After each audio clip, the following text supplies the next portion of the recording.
Hello guys! Welcome sa aking walang kwentang channel. So, nandito naman tayo para sa panibagong video.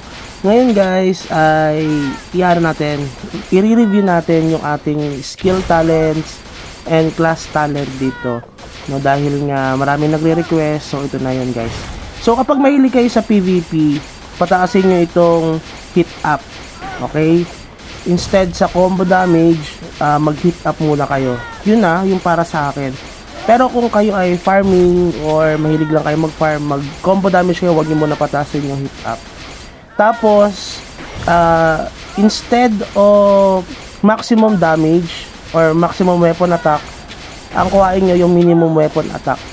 Actually, mahirap kasing pa-level itong class talent natin. Okay, kasi ito yan guys yung physical attack damage, yung 8,000 na yan to 12,000.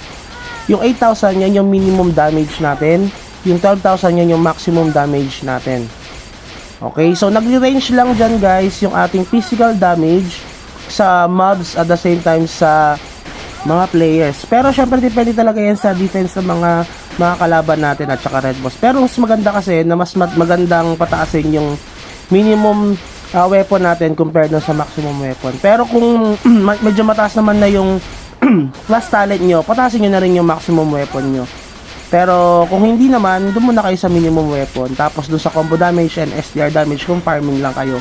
Importante kasi yung para mapataas natin yung damage natin para mabilis tayo makapagpa-level. Tapos hindi ko to priority itong mga combo at saka fruits.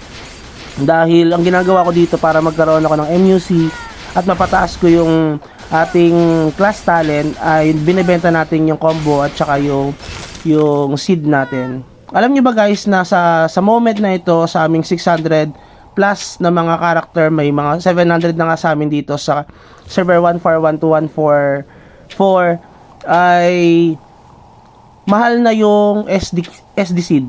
Okay, so ewan ko kung mas maganda bang pataasin mo na agad yung SD mo dahil later on magmamahal yung seed or sa server lang namin. Yung combo talaga mahal na yan, 18 to 20,000 nagre-range yan isang combo seed o combo seed. So dito naman sa ating class talent, ito pinataas ko na yung ating fury, yung last skill natin. Itong dash at saka yung isa dash at saka yung parang imprison, hindi natin pinataasan kasi yung sa dash parang cooldown lang yung dagdag. Tapos yung imprison hindi ko siya nakikita kasi na pang PVP or pabilis ng killing sa mga red boss natin. So mas pinataas ko syempre yung ating yung ibang mga skills natin. Itong rat na ito hindi ko siya dahil para siya sa mga defense na GL. Pero maganda rin yan guys. So balik tayo dito sa ating class talent. Itong class talent natin, patataasin natin itong whirlwind na ito dahil importante ito. Ito yung basic damage natin. So, magre-reset tayo ng skill natin dahil pangit yung nagawa natin ng skill, tsaka natin siya ipapakita sa inyo kapag na-reset na natin. Tsaka yung hurricane, no, patataasin natin siya kasi nagguguluhan ako dito. Ano ba mas maganda, yung hurricane or yung magic pin? Kaya ba guys, ano ba ang kinuha nyo dito? Para sa akin yung hurricane para sa akin lang naman. Pero baka may mga mag-comment dyan na mas maganda yung magic pin compare sa hurricane. Tignan natin kasi kinakapa ko pa rin ito guys.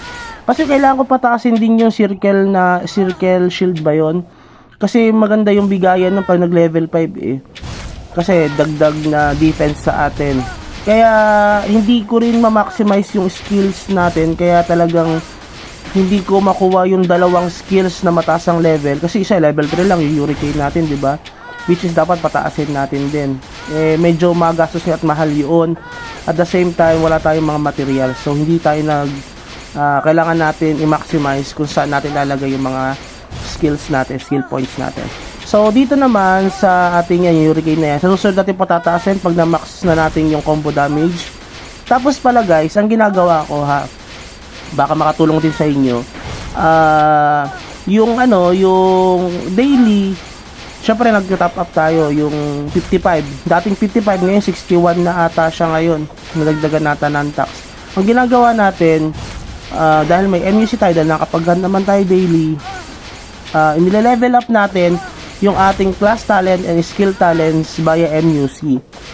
So, meron tayong 5 points na 50,000 dito sa class talent. So, 250 plus yung 100,000 na 2,000 at 20,000 na class talent na skill talent. So, total of 350,000 MUC ang magagastos natin daily para mapalevel yung both class and skill talent. Tapos pala dito sa general talent natin guys, kung kayo ay more on PvP, pataasin nyo yung penetration and ignore penetration.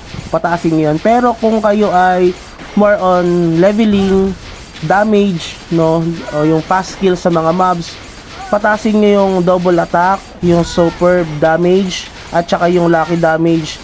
Yan yung mga pataasin nyo guys. So wag nyo yung piliin yung mga defense, okay, o tsaka yung penetration, kasi yung penetration para lang yan sa mga players, okay, kasi hindi naman na kailangan ng penetration doon sa mga red boss.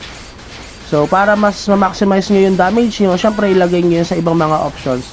Sa skill talent natin, yan yung pinataas na natin, yan yung whirlwind natin guys, max yan yung damage talaga natin, yung regular damage natin or skill na ginagamit kapag tayo ay nag-red boss RB at the same time sa PvP.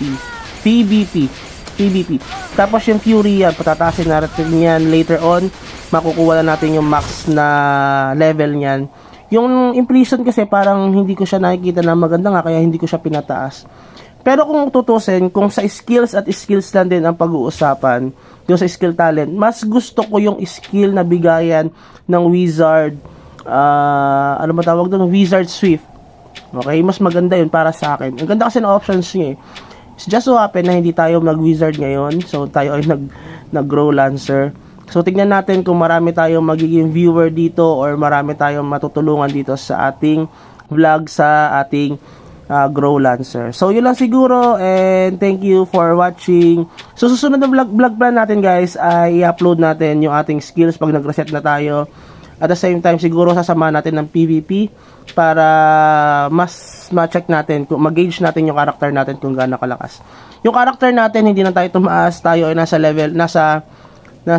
rank 43 sa server namin, rank 12 sa cross server, rank 43 ako. So kasi dahil sa set natin yan, yung BK kasi ako nasa rank 10 and 30 ako. 10 sa server namin, sa cross 10 or 8 ako sa server namin.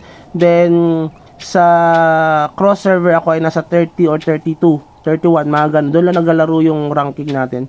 Dahil syempre mas maganda yung set natin doon. Kahit pa paano syempre compare dito sa set natin sa GL na medyo mababa yung mga options. So yun lang siguro, and have a good day. Thank you for watching. Bye bye.